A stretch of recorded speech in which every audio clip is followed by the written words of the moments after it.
राजस्थान के कुलधारा गांव का नाम आपने कभी न कभी तो ज़रूर सुना होगा। यह गांव जैसलमेर से 20 किलोमीटर की दूरी पर स्थित है, जिसे भारत की सबसे डरावनी जगहों के तौर पर जाना जाता है। यह गांव 19वीं सदी से वीरान पड़ा हुआ है, क्योंकि उस समय यहाँ पर रहने वाले पालीवाल ब्राह्मणों ने इस गांव को छोड़कर हमेशा के लिए चले गए थे। आज के समय में जैसलमेर का कुलधारा गांव खंडहर में तब्दील हो चुका है, लेकिन अब भी इस गांव की सुंदरता और स्थापत्य कला को देखने दूर दूर से लोग आते हैं। इस गांव को शापित कहा जाता है। पालीवाल ब्राह्मणों ने इस गांव को छोड़कर जाते समय श्राप देकर गए थे, यहाँ कोई भी व्यक्ति निवास नहीं कर पाएगा। इस गांव की स्थापना 13वीं शताब्दी में पालीवाल ब्राह्मणों ने की थी।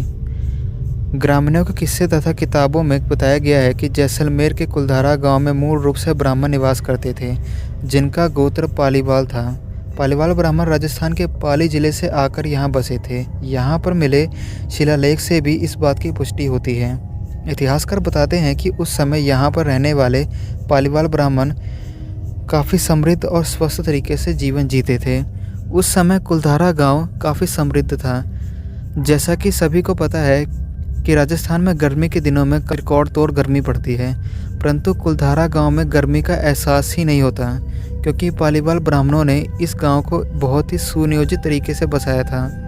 आज के समय में वीरान पड़े कुलधारा गांव में भी 45 डिग्री के तापमान में भी ठंड का एहसास होता है।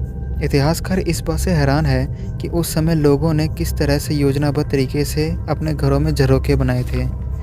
महलों का निर्माण इस तरीके से किया गया था कि औरतों को बाहर खड़े पुरुष तो नजर आते थे, लेकिन पुरुषों को अंदर खड़ी औरतें नजर नहीं आती थी। पालीवाल ब्राह्मण मुख्य रूप से कृषि का कार्य करते थे। कुलधारा गांव रेगिस्तान के जिप्सम चट्टान पर स्थित है, इसलिए वहां के लोग कम पानी पर भी गर्मी के दिनों में आसानी से खेती बाड़ी किया करते थे।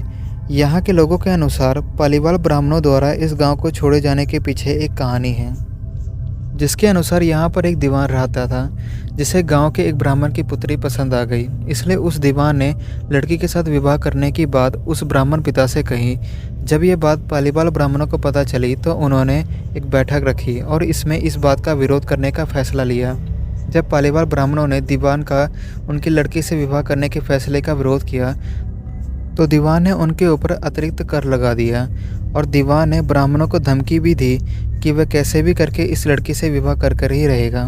तब पालीवाल ब्राह्मणों के सामने चुनौती बहुत बड़ी थी, क्योंकि वे अपनी पुत्री का विवाह अंतर्जातीय दीवान से नहीं करना चाहते थे तथा हज़ारों लोगों का जीवन भी उस गांव की खेती बाड़ी पर गुजर रहा था। पालीवाल ब्राह्मणों ने एक बैठक रखी और रातों रात गाँव खाली करने का निर्णय लिया, क्योंकि पालीवाल ब्राह्मण अन्य जाति में विवाह संबंध नहीं रखते थे। एक ही रात में सैकड़ों हज़ारों पालीवाल ब्राह्मणों ने अपने परिवारों सहित ज़रूरत की सामग्री के साथ लेकर रात के समय गांव को छोड़कर निकल गए। सबसे बड़ा रहस्य तो यह है कि पालीवाल ब्राह्मण हज़ारों की संख्या में उस रात कहाँ गए थे।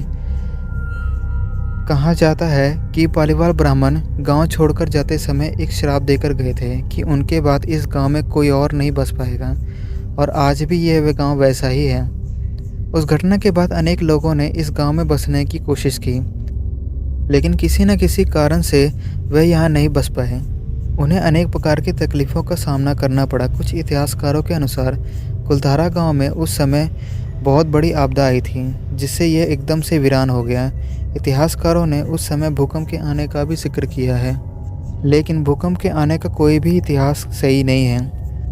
और अगर इतिहासकारों की बात माने भी तो उस आपदा के बाद लोग यहाँ पर इस गांव में क्यों नहीं बस पाए, इसलिए ज़्यादातर लोग पालीवाल ब्राह्मणों की कहानी को ही सच मानते हैं। कुलधारा गांव में कई बार पैरानॉर्मल सोसाइटी की टीमें भी आ चुकी हैं और उन्होंने इस जगह रातें भी बिताई हैं। उनके मुताबिक यहाँ किसी को कोई नुकसान नहीं पहुँचा, लेकिन रात में कुछ अजीब सी आवाज़ें आती हैं और कुछ नेगेटिव एनर्जी महसूस होती हैं। तो ये थी दोस्तों हमारी आज की वीडियो कुलधारा गांव के ऊपर। आपको ये वीडियो कैसी लगे हमें कमेंट सेक्शन में ज़रूर बताइए। Thanks for watching my video.